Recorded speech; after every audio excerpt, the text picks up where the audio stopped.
Thank you, Eben. Right, well, what I should have said is for those of you that don't know who I am, who is this strange person talking? I'm Samantha Rayner, and with Eben and with Matthew, who are also on this call, we are the co-chairs of the Bookselling Research Network. So, very warm welcome to all of you. We generally take it in turns to chair these events, and I've got the honour of chairing Jane this afternoon. So I will do my best. And we are very excited, Jane, to have you here. And I'm just going to do a short introduction and then hand over to you, if that's okay. Thank you. Thank you. So I don't think Jane really needs much introduction, but of course she is a key figure in the history of British feminism. She co-founded the Silver Moon Women's Bookshop, which became the largest of its kind in Europe and a vibrant centre of women's writing, hosting prestigious events with authors such as Toni Morrison, Maya Angelou, Alice Walker, Jeanette Winterson, and Margaret Atwood. Sandy Toksvig nominated Jane Cholmeley as a gay icon in the National Portrait Gallery's exhibition of that name in 2009, and Jacqueline Wilson named Jane her feminist icon in Stylist in 2018. So I think that does kind of validate your legendary status, Jane, if that's all right, to sort of put that out there. Now, as sort of somebody that teaches publishing, I was very interested to see what the publisher had put on HarperCollins's website. So this is the blurb from HarperCollins. They call Jane's book A Bookshop of One's Own.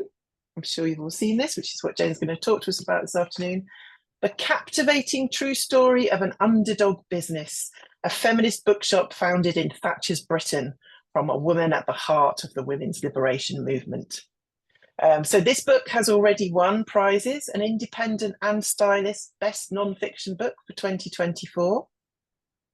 And it tells the story of course, the Silver Moon Bookshop, a bookshop with the mission to promote the work of female writers and create a much-needed safe place for any woman.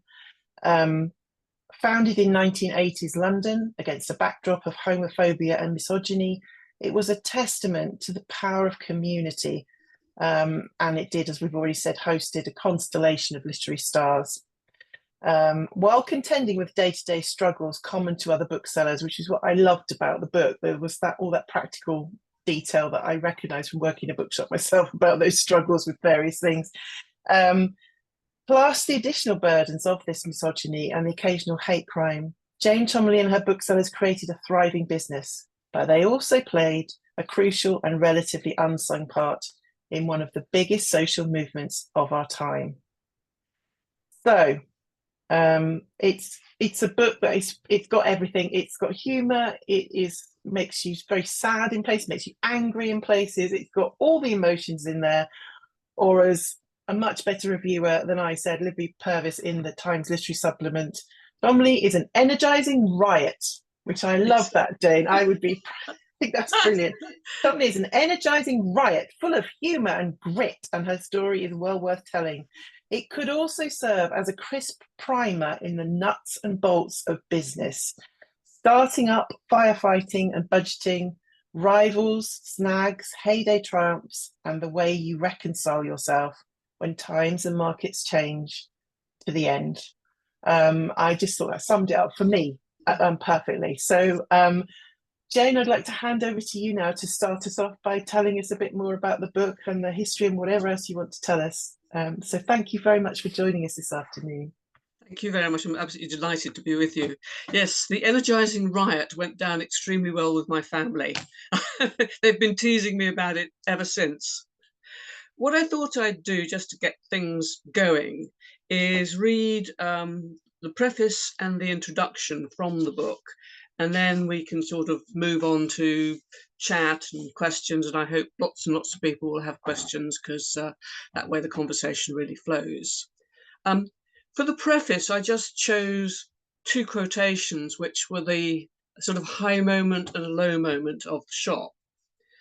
It says, "We received 2 letters, the first one in the post and the second one hand-delivered through the letterbox. The first one said, 'Dear Silver Moon, I need you and indeed love you. I love the space, the quiet, the scope of subjects, the occasional feeling of irony. I bought so many books here that you have changed me. I found part of myself here. God bless you. Thank you. And then the one that was hand-delivered said, Mark Lepine shot dead Western females. Many more will die soon. We are prepared to die for Islam. Are you prepared to die for Christ?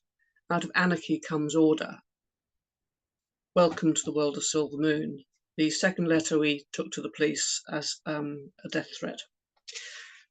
So, this is the story of Silver Moon and the women who were there. We must know our own history, not just for the record, but for vigilance in the future, particularly today, when the battles we fought on issues of women's safety, abortion, LGBT rights, the banning of books, and suppression of diverse voices have reared up again around the world. At the time, we didn't think of legacy. We were much more concerned with survival and laughter. I want this to be our record, a record of the joy of seeing favourite authors prosper, the awe of welcoming a heroine superstar author to the shop, the fun of thinking up subversive merchandise or rewarding ourselves with outrageously boozy Christmas dinners, the anger of having to clean the carpet from a wanker's sperm, the political defiance as we rainbowed up the Charing Cross Road and fought Section 28, the daily grind of learning to run a business, the tensions around politics, personalities and priorities. It is the story of our own lives in our own voices. In recent years, I've been interviewed a number of times about Silver Moon, and I'm delighted that people want to know. I'm pleased that younger women, the next generation, want to pursue PhDs in subjects such as feminism, feminist publishing, and finally, feminist businesses. But I struggle a bit with the gap between academic analysis and the lived experience. I do welcome the analysis, but sometimes it feels like a post-mortem, and I'm not dead yet. Sometimes the language can be a bit alienating. I came across this quote, Jane Cholmeley adumbrates the tensions within Silver Moon Women's Bookshop. I've never adumbrated in my life. For heaven's sake, I had to look the word up. Silver Moon set out to be a feminist business in a capitalist world. How could we express our politics of the women's liberation movement and our lesbian identities in the complicated politics, national and local, of the time? Furthermore, the book trade, our industry, was going through huge upheaval in the 80s and 90s. Silver Moon was a business, and I think it's really important that women are not afraid of business. I've always been good with figures. My idea of relaxation at the end of a busy week is to tally the cash book or draft the next year's budget. So you'll get some numbers and charts in the coming pages. Please don't be put off. They are necessary, and I hope revealing. Silver Moon was an organisation with a structure and a team, but a 9-to-5 work time with a separate personal life it was not. It was a place of total involvement, heart, soul and brain. Our documented history, though patchy, shows us questioning how to be a business, wrestling with our emotions, examining ourselves and each other, and working so bloody hard to get it right. Sue Butterworth died in 2004. As she was co-founder of Silver Moon and my former partner, it is heartbreaking that this is not her book too. With every sentence, I feel her sitting on my shoulder saying, do you remember this? That's not very politically correct. Oh, don't be so pompous. She's reminding me, arguing with me, we're laughing together. It would be a much better book if we could write it together, but we can't. I shall just have to do my best for her, for us. Still, this should not be my voice alone. I've tracked down 18 members of Silver Moon, and in 2020, I asked them for their memories. Their written answers and mid-pandemic Zoom calls have allowed me to include their voices and personal experiences. I will also mention lots and lots of books. Once a bookseller, always a bookseller. I hope they will bring back memories for some of you. Above all, though, this is a love letter to Silver Moon, to feminist thinkers, women writers, authors, publishers, and our customers. To the team and to Sue. How I got to Silver Moon from where I started in life still startles me, but I'm forever glad I did. The personal is political was certainly true for me and Silver Moon Women's Bookshop. Together we made Silver Moon. certainly Silver Moon made me. And I think one of the best things I did in the writing of the book was to find my staff members and get them included in. And it was amazing because they not only gave tone and humour, they also told me things I had no idea had happened, which was great. So that's where I started, and basically it took about 6 years to write the book. And what happened beforehand was I collected together what one could amusingly call the Silver Moon archive. It came from my brother-in-law's garage and somebody else's attic. And so I have a 2-room flat in London, which is actually a 1.5-room flat because half of the room is taken up with boxes and crates and files. And I sat and looked at that for 3 years. I couldn't open it. And eventually I did open it and started work. And then we got hit by the pandemic, which was wonderful. I had a lovely time. I just went for a walk in the morning, did what the government told me, unlike some people, and then came home and would write for 4 hours in the afternoon, trying to make a story out of it. And then at 6 o'clock, I'd have a large gin and tonic and watch TV. Sounds perfect. I had a very good pandemic. Can I ask, Jane, at this point, as you've sort of opened that up, I'm intrigued by the publishing history. So was the pandemic, was that something that you did without a sort of push from an agent or a publisher? And then how did it end up being published by HarperCollins? That was a very good story. Basically, I started without an agent, without a publisher. I always wanted to get it published. Friends of mine said to me, "Are you going to self-publish?" And I know there's a lot to be said for that. It democratizes the publishing process. But I've been in the industry for 35, 40 years. I needed the imprimatur of a publishing house. Anyway, so I was writing away, and I was writing a chapter about basically how nice, by and large, people in the book trade are. We took on this gentleman's profession with our politics and their sort of, oh my goodness, it's women. How can this be? And I was telling a story about my Bloomsbury rep, a chap called James Spackman. And he'd come into the shop one day and he'd yawned all the way through the appointment. And I thought, come on, James, that's not really on, And so I said to him, am I boring you? Did you have a late night or something? And he looked very shy and he said, oh, I was up on an overnight shift for the Samaritans. And I thought, I'm wrong. What a lovely man.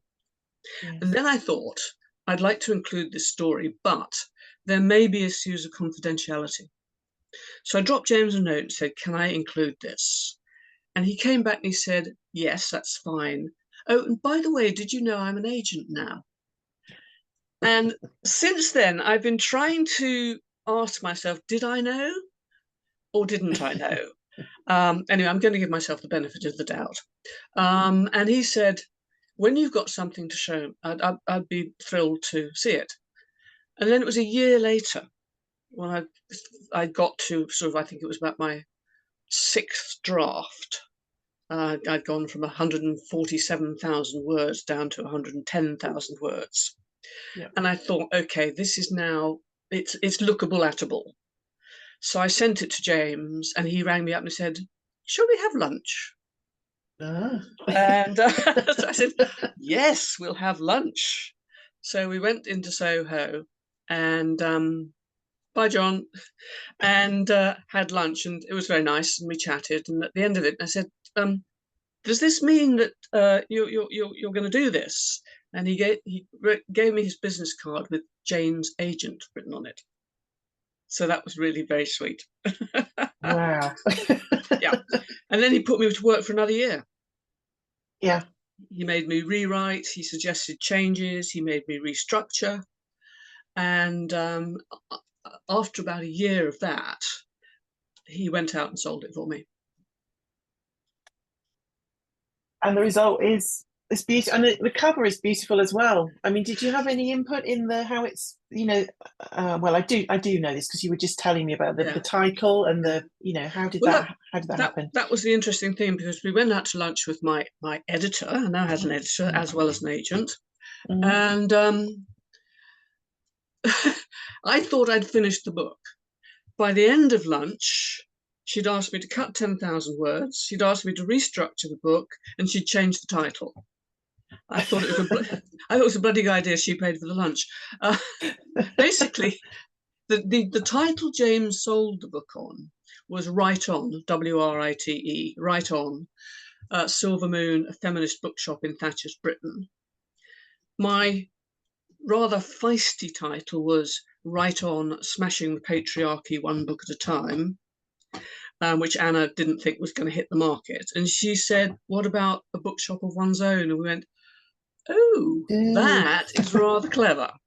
And clearly what she was doing, she was moving it into the literary mainstream, because she quite rightly said anybody that knows Silver Moon will pick it up anyway.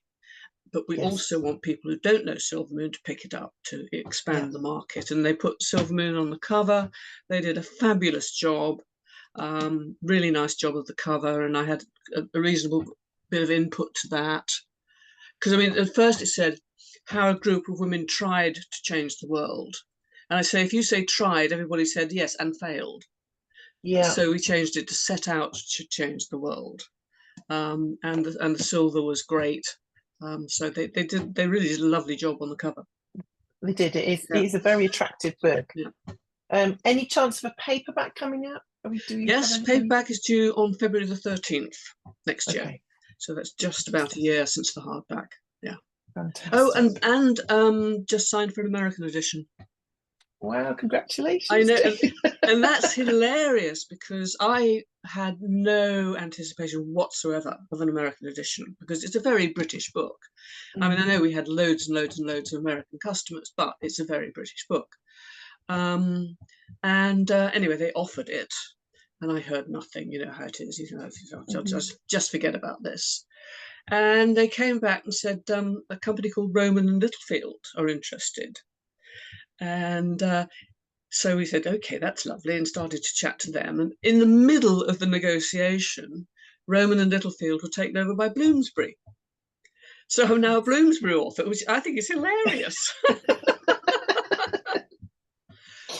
Well, that's wonderful. So is that also coming out next year? That will come out. I'm not quite sure of the date. It's either spring or summer next year.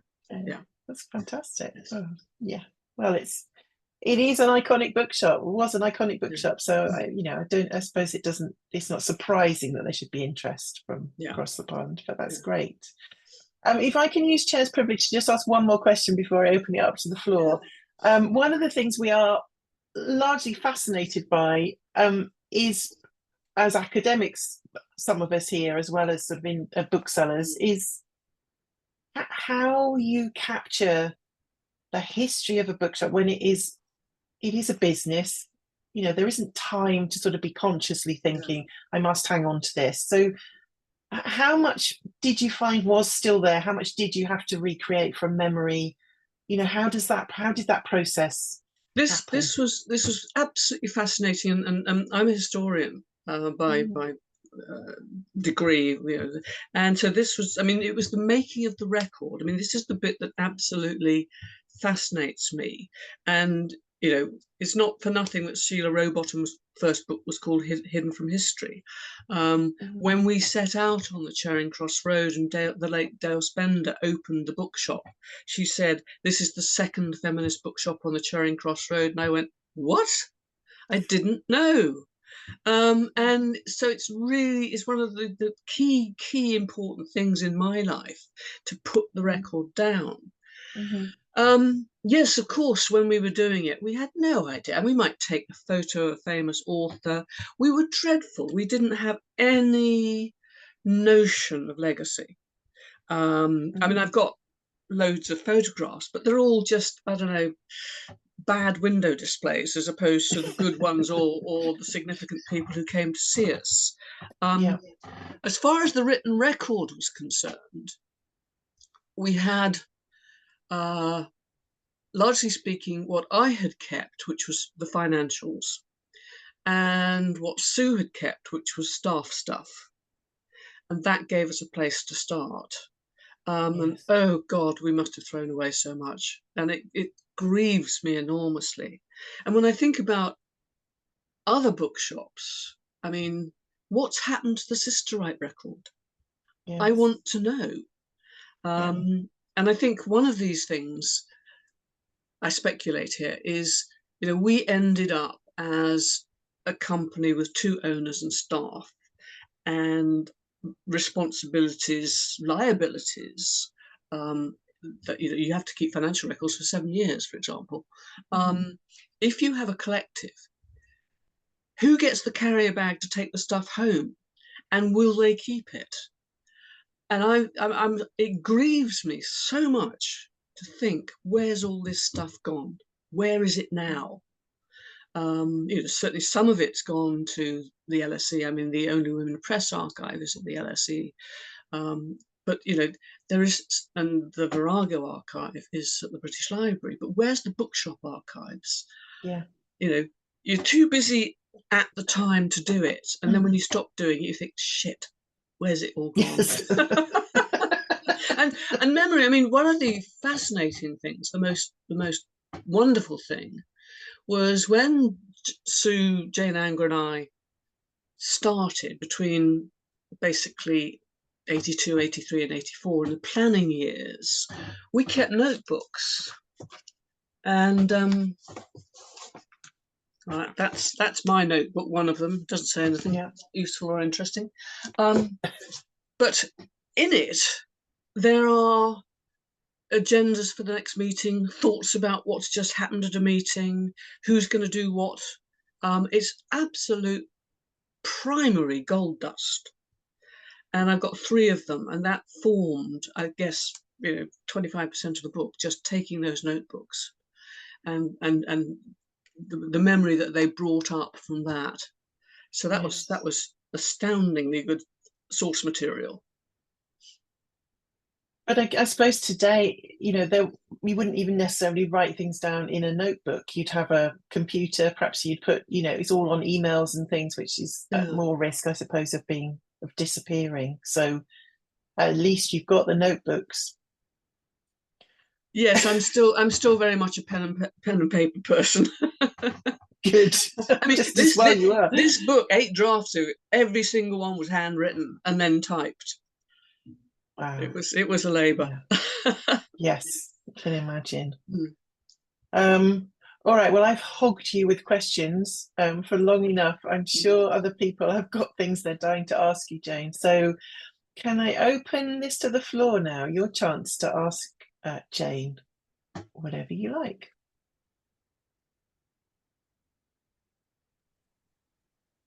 I guess I'll start because you were just talking about history and the archives, which is like something that, particularly animates me as well with, researching historic booksellers and the lack of archives. Yeah. I've written a little bit about Charing Cross Road, but earlier, like the 20s and 30s. And I'm just kind of curious because I'm kind of the addresses, and so you would have been, I guess you talk about this in the book about taking over Albert Jackson's son's site, and you would have been next door, I guess, to Colette's. That's actually my question. I was kind of curious about, I don't know about relation, if the right word's relationship, but like kind of what was the dynamic with yourself and Colette's and the other neighboring shops? Very good question. What was really lovely about the Charing Cross Road was that we were a community. I'll backtrack a wee bit. When the GLC came up with these 2 shop units, it was 68 and 70. 70 was slightly wider and less deep, and that was taken by Ian Shipley Art Bookshop. And we took 68, which was narrow and like a corridor basically. And Collett's were next door to us. They had 2 shops in the Charing Cross Road, one next door to us and one further up. And they'd been there for quite some time. They were run by a wonderful woman called Monica, and they actually got firebombed because of the Salman Rushdie thing. I mean, we suffered a degree of violence, but we never actually got firebombed. but other members of the radical bookselling community did. Anyway, this is only a suspicion, but that they closed down in '92, and the suspicion was that they'd always been slightly subsidized by the Soviet Union, and the wall came down in '89. So basically, Collets decided to retrench to library supply. So they gave up the shop next door, and we thought, oh my goodness, the shop next door. It was, you know, if you wanted to expand, and we were desperate to expand, next door was just heaven. And as Sue said, just knock a hole in the wall. Okay, it cost £40,000 to do that. But then you had the one shop, and it changed the whole dynamic of how the shop operated. But going back to your original question, the road was incredibly friendly, incredibly supportive, and it just breaks my heart that now it's just a trish-trash street of London tat. Yeah, it's been my experience recently. It's difficult to walk that road. When the shop closed, I said to myself, they will not stop me walking down my road. So I walked down the road about the week after. But each time I walk up or down that road, it hurts. You know? And it was so stupid, because you had a road that was internationally famous. People came from all over the world just to go from shop to shop to shop to shop. And greed and market forces destroyed it. What can I say? So sorry.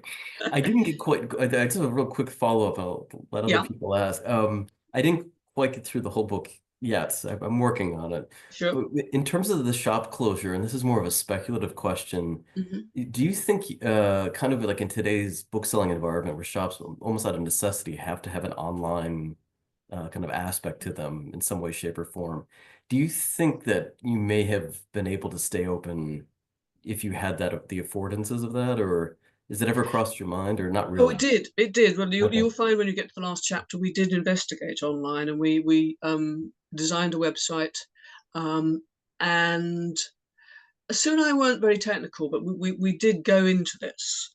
And the irony was, the very first person who contacted us on the website was a woman from Pakistan.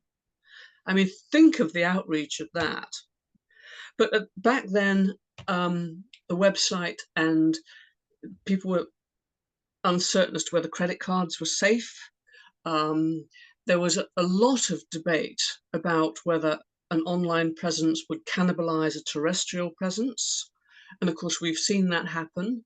But of course, you actually have to have both. Basically,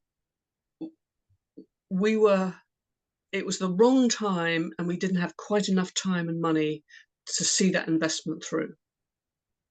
You know, if we'd been more technically adept, and had we had deeper pockets, and had we had another 5 years, we might have made that happen.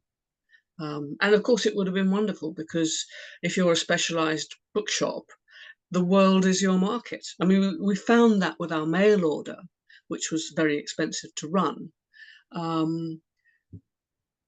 But I mean, the whole thing changed when the net book agreement was broken, when Amazon decided to come in and be its usual vampire self. These things, and when you look at it, it wasn't just us. In about 10 to 15 years, 54% of independent bookshops closed down because of the change in the market.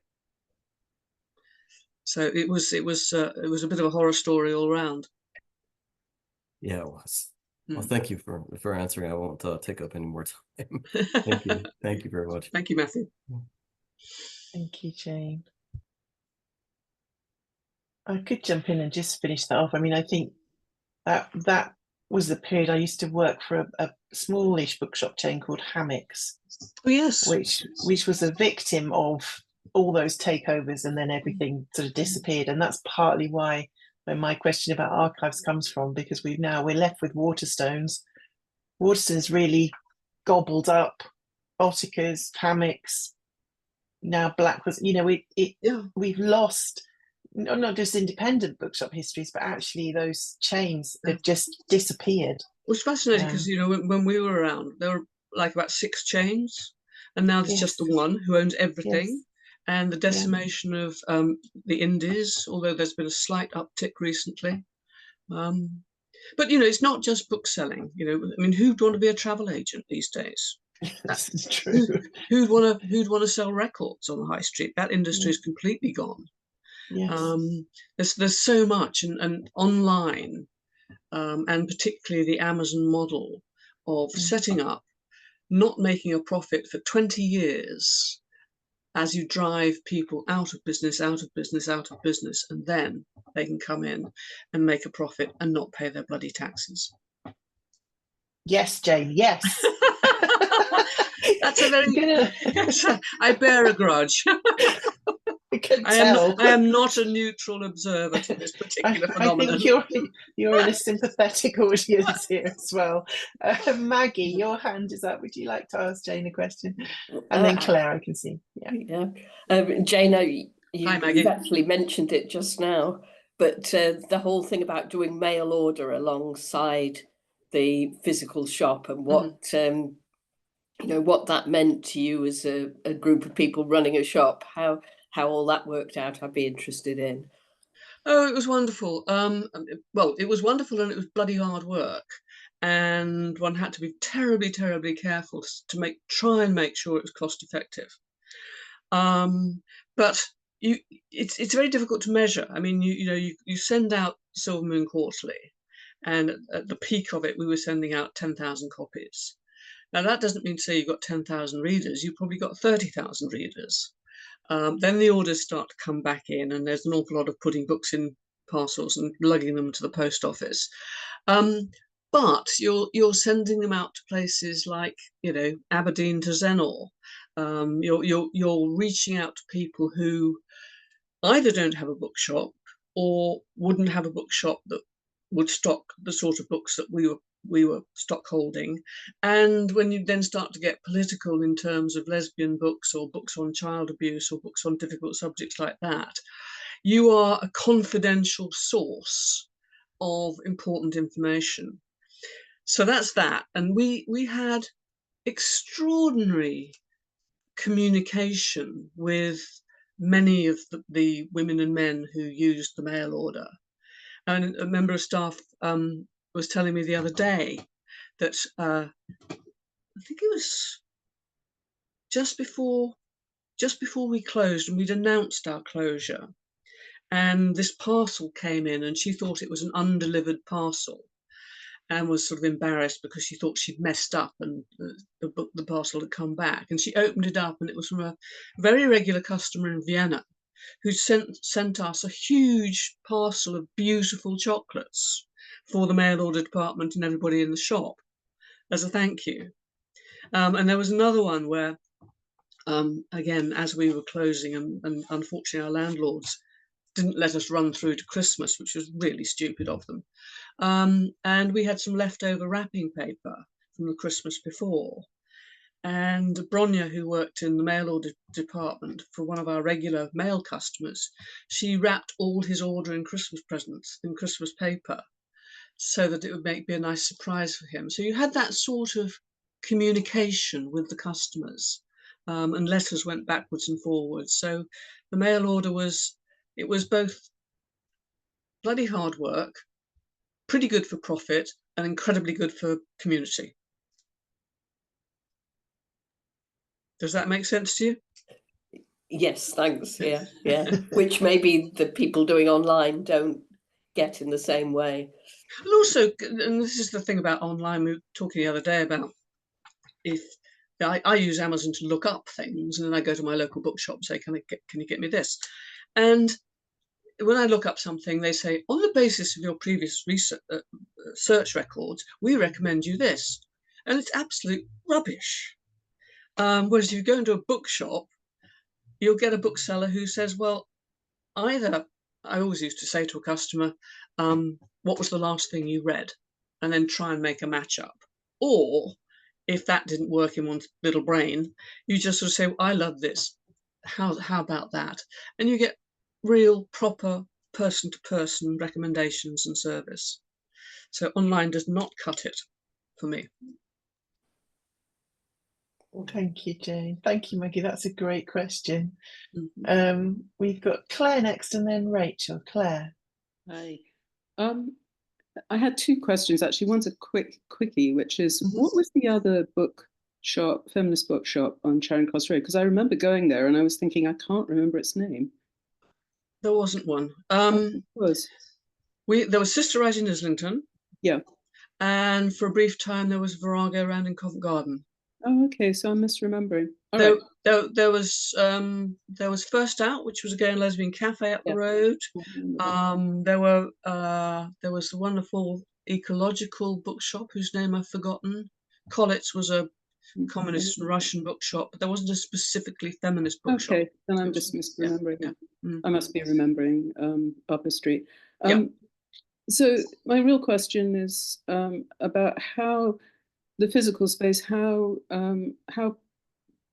people used it. I mean, obviously to buy books and browse, but how is that? How do you think people were relating to the space and using it? And I say that as somebody who both, regularly came there, but also I'm very grateful because you hosted a book launch for a book I published with Bloomsbury. So which one was that? Remind me. A Guide to Women's Writing, Bloomsbury Guide to Women's Writing. Oh, brilliant, good. We always wanted more space, although that would have meant a higher rent. It changed because I would have loved to have had enough space for chairs and people to sit and browse. When we had the cafe, that was a possibility, but unfortunately the cafe closed after about 18 months for financial reasons. The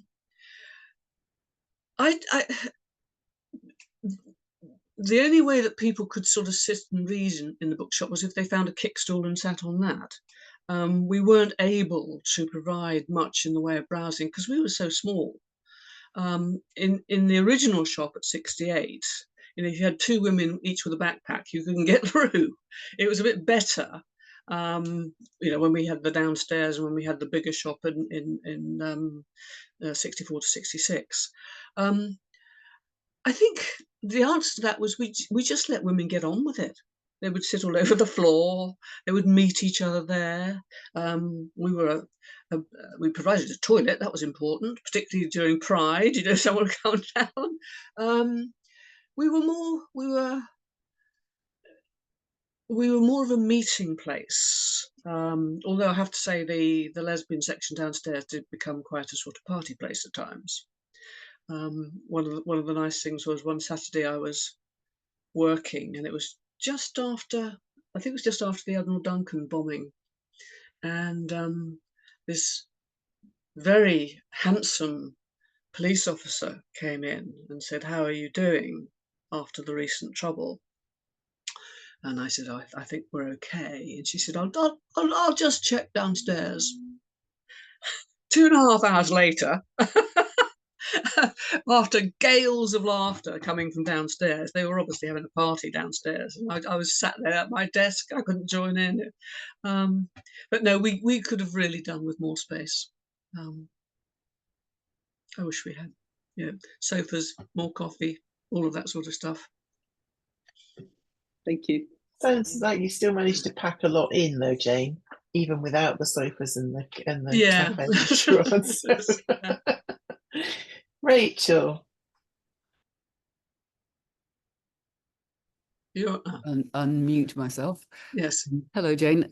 Hi, Rachel. I'm afraid my copy is on its way, so I haven't read it. So this may all be answered in the book, but that's okay. I just was wondering about the relations with the trades. Were you condescended to? Were you specially supported? How did that work? Very good question. All of it, basically. We received tremendous support from the obvious places, like Virago, Women's Press, Only Women. As you will know, being in the trade yourself, for some publishers we were extremely important. We stock held for Virago, and Harriet Spicer would not let us off one book. Stockholding means stockholding. For other people like Leo Cooper, we were a million miles apart. There's a story in the book where we sent out requests for catalogues, preferably marked up, if you would be so kind. And Butterworths came back and said that in their legal and medical publishing, they had nothing of relevance to women. Right. Yes. So Okay. Jane Anger wrote back and said, "You're ignoring 51% of the population. Is this true? How can this be?" And we didn't have an account with Butterworths for at least a decade. Right. But what became quickly apparent was that publishers looked through their lists and thought, oh, well, that one and that one and that one and that one, and then they came to us. So generally speaking, we had excellent relationships with the trade. And of course, as you know, nearly all the reps were men. Right. Well, that's what made me think, really. I mean, dealing with them. Yeah.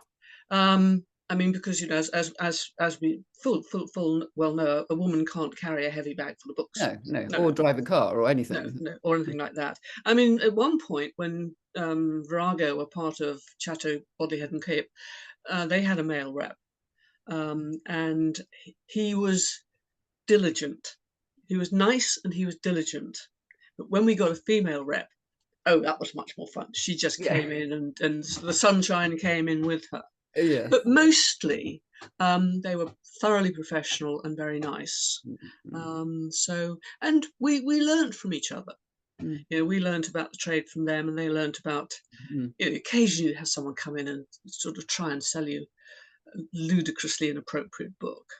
And you'd sort of say, did you not look at what kind of bookshop we are? Look around. Yeah, look around. Walk past the violence against women section and stop trying to sell me books on I don't know, Manchester United or whatever. Yeah. But no, it was a learning process, but it was a good process because people in the book trade are nice people. On the whole, yes. On the whole, yes. Yeah. Thank you. Yeah. Thanks, Rachel. More questions for Jane. Lucy, hi. Yeah, hi. I'm a total interloper to this group, so but this is a great way to spend a Friday afternoon. I had a question that was a little bit connected to Rachel's, and it's really about the role of the events or the book launches in terms of encouraging newer or unknown writers. You know, did you see it as part of your work to kind of bring forward a generation of women writers, or you know, rather than engaging more with the established figures? Or could you talk a bit about the balance between the kind of famous women and the new figures? Yeah, well, at one point, those two things came together very startlingly, and that was with Black American women writers, because they were A, famous in their own country, and B, new and unintroduced to the market over here. So we were able to sort of say, yeah, we'd like Maya Angelou, yes, please. Or Toni Morrison, great. And so these titans of literature would come over as if they were newbies to the British market. So that was really very, very bizarre. I mean, you know, when Alice Walker came, I mean, I don't know what British publishing was doing when, I mean, Virago bought I Know Why the Caged Bird Sings for £1,000. They printed 6,000 copies and they sold in 2 weeks. Or was it 2 months? Anyway, 2 weeks, I think. So where were the big houses? They were ignoring that. So that sort of answers one part of your question. On the other part, I think we were probably more commercial than encouraging of new writers, but it got mixed because in terms of women's fiction and new voices,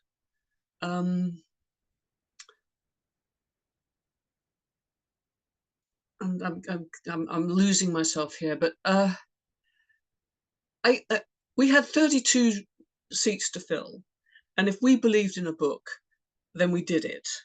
And that might have been a new writer, or it might have been a fairly established writer, but we could fill that. We didn't specifically go out and say, oh, this is a new writer, we want to promote her. We were saying, this is a new writer who is a good writer and just needs to meet her audience. So I think we probably approached it from a marketing point of view, but because of the women's writing that we were involved in, it also was the promotion of new writers, because that was the market, that was the new market that we were dealing with. Yeah, thanks. That's really interesting. Yeah. Yeah, especially about the American authors and introducing them to a new readership. I think that's really... Yeah. I mean, when Toni Morrison came, I think if her first book, there was a 9-year interval between US and UK. Second book 7 years, third book 4 years, fourth book simultaneous. When she came to us for Beloved, and then the next time she came to the UK, she'd won the Nobel Prize, and we didn't even get on the invitation list to the party. I mean, how about that? Oh, it's terrible. Yes. But thanks. Thank you.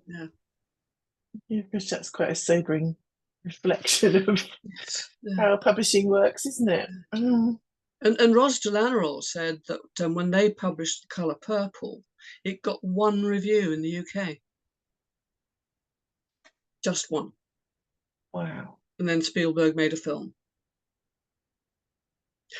So the women's presses were so up there, they were so leading things. Yeah. And we were lucky enough to be alongside that. Thank you, Jane. I think we've got time for a couple more questions before we finish. So I'm just looking, has anyone posted anything in the chat, or does anyone else want to ask? There's one thing in the chat box, I think. That was just John, I think, saying that he was Oh, right. He had to go meet a train. Nothing in the chat. Eben? I want to ask, one thing that really interests me in the book is the practicality of it all. Yes.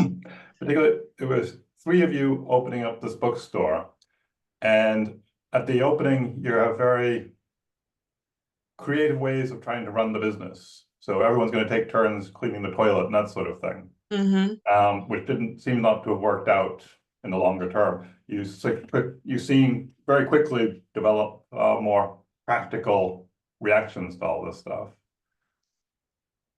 Just one of the things you said earlier was the bookshop changed me. Yes. I was just wondering, how, in what ways did those experiences change you as a bookseller, as a feminist, as a bookshop owner? I think we went into both Sue and I had been treated very badly by the companies we worked for. Yeah. And Jane Anger had worked for the British Council, and she was very fed up with their sort of hierarchy and patriarchy. Yes. So we went into running Silver Moon full of women's liberation movement idealism. And then we had to face the fact either it didn't work very well, or we, and I say this for myself, not for Jane Anger, we thought we believed in it but didn't. So and for myself, I brought back my kind of management experience from my previous life and looked at what we were doing and saying, this isn't working, we have to change it.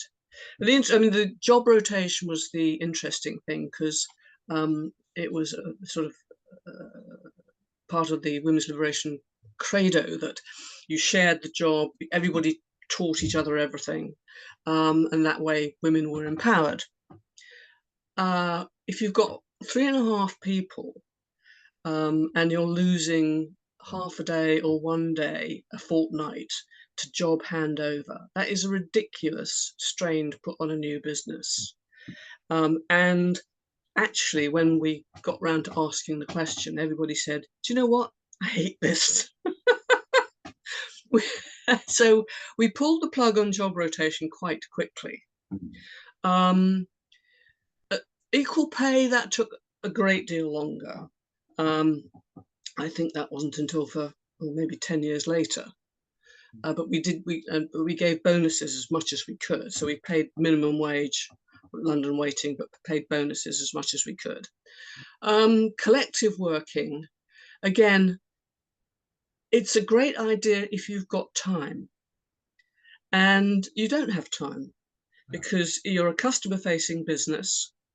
You can't have a collective meeting in shop time because you have to serve the customers. You have to have it out of shop time.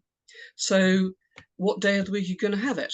And when you start having part-time staff, and you've got part-time staff on Monday, Tuesday and Friday, do you have the collective meeting on Wednesday and Thursday and inconvenience everybody? So it was kind of getting out of hand. So we morphed from that into what eventually became 2 of us as owners and the rest of us as staff. But we endeavoured to have as much open management as we could. We discussed all the finances. We took everything that we had to the staff. So it was sort of like a John Lewis on steroids, I hope. But it did not become. We moved away from collective. Because I mean, people would say, "We need a sprinkler system," and you'd say, "Right, how much is that going to cost? And is a wet book better than a burnt book? No." So people would want to make decisions without costing them and seeing how that impacted on the business. I expect you've been there. Yeah, been there, done that. You have the T-shirt somewhere. Yes. But yeah, I've seen a lot of social enterprise businesses that go in with not just ideals about what they want to achieve through the business, but how the business has to be run according to the social principles of some sort. Yeah. And unless they're able to evolve and learn the lessons of as they're doing it, the bigger picture can fall apart, I think. I think so. And the bigger picture was we need to succeed to deliver the mission. Otherwise, what is the point? Yeah. But it was at times it was fun. At times it was very difficult working through that process because we were right at the beginning of everything and we were sort of making it up as we went along. But I suppose at least the good thing is that you measure your successes, but also you sort of say, okay, this isn't going to work. We have to change it. Nice. Thanks. Thank you, Evan. Rachel, you got one last question for Jane? Got it right in there at the last minute. You did. It just occurred to me to ask you, given that you ran this bookshop for all those years, if you can remember which of all the books you sold, okay, this is a 2-part question, and you may not want to answer one of the parts, but which of all the books you sold, which title was the most successful? And the second part you may not want to answer because it's a bit divisive, is which one was your favourite? I'm going to answer the first question with 2 titles. Okay. And I think it would have to be Oranges Are Not the Only Fruit and The Colour Purple. Okay. When Oranges came out, we were selling 40 copies a week. Right. We're a really small shop. And when The Colour Purple, that was published before we opened, and when we started with our sub, and we'd just taken on Suzanne Israel from Muswell Hill Children's Bookshop, and we were saying, oh, we'll have 10 of that. And she said, I think you need more than that. So we just sort of churned it through. And which was my favourite? I have to have 2 for that one as well. I owe Dale Spender the most massive debt for Man-Made Language. That was one of the books that made me a feminist. And Lysa Arthur Kinflick's, because it was a belting good book.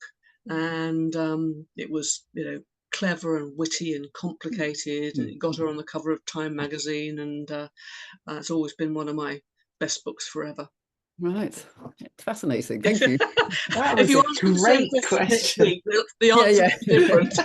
Yeah, that's fine. That's a Thank given. you, Rachel. Yes. That was, and thank you, Jane, for answering that. So that was fascinating. So I've just got one to finish us off. Then, Jane, what is next for you? Are there going to be more books about bookshop history? Is that it? Are you happy to just go on talking to people about Silver Moon? What's next for you? Well, there's not going to be another bookshop on bookshop history, because I think somebody in the FRB is writing a massive 3-volume job on that, and good luck to him. I think Dave Cope's doing that. At the moment, I'm just having a wonderful time going around bookshops and going around the country talking about Silver Moon. I mean, what could be nicer? But for something that made up the best portion of my life, I now get to relive it. And I go into bookshops, and I'm not an author. I'm a bookseller, and so we just talk bookseller to bookseller. And the night one, right at the beginning, and I have to get this one in. Hatchards made my book of the month for March. And I went down to sign up a load of copies, and wonderful young staff, we just chit chat away. And then they put it in the window, and there was Charles Spencer, me, and King Charles III. And I thought that was pretty cool. I felt I was the sort of spice in the sandwich there. Absolutely. Yes. And what a lovely way to end from where Silver Moon started from. Yes, indeed. Yeah. Yeah. So well, we can't argue with that. I think Touring Bookshops does indeed sound like a perfect, and it is a wonderful book. Those of you that haven't finished reading it or indeed read it yet, I mean, not just because Jane's here, but it really is a good read. So Jane, thank you for the book. Thank you so much for coming and giving your time this afternoon to us. It's been amazing. So yeah, thank you to everybody that's come and asked such brilliant questions. And yeah, what more can I say? Except, because Eben's looking at me, because I always forget to do this. I get so excited about the speaker, I forget to remind people that we have more events coming up. So our next event is on the 22nd of November. And we have, you saw him briefly, some of you at the start, John Goodman is coming to talk to us about the radical bookselling side of things, which does sort of link quite nicely, I think, Jane, to this session. Yeah, so absolutely. There's a nice journey there. So come along on the 22nd of November. I think Eben has already been super organised and put all the details up on the website. And then we've got one more session in December, which we're going to have as an open sort of friendly thing, where we're just going to come along and bring our favourite books that have got bookshops in them as a sort of helping each other to find books for people for Christmas, or just to share. And they can be, and as I've started off when I was just talking to Jane and Evan before we started, there are a lot of books about bookshops around at the moment. So hope to see some of you at one of those events. But for now, can we all thank Jane very much? Oh, hang on, Evan has got something he wants to say. Very briefly, I've noticed several names here that I'm not familiar with from the Bookselling Research Network, and we'd love to have you join us. If you send me an email, I'm happy to register you up with the Bookselling Research Network, so you know what's going on in these sessions and the like. Fantastic. Yes, good point, Evan. It doesn't tie you to anything, but it just means you get the information about these sessions. Well, so, thank you very much. Jane. It was an absolute treat. It was for us too. So we're going to clap. Thank you very much, Jane. And, thank you, Jane. Thank you very much. Thank you to everybody. And yeah, enjoy your weekends. Let's hope. Don't forget the clocks go back, those of us that are in the UK. Make those fit. All right, everyone. Thank you. Bye-bye.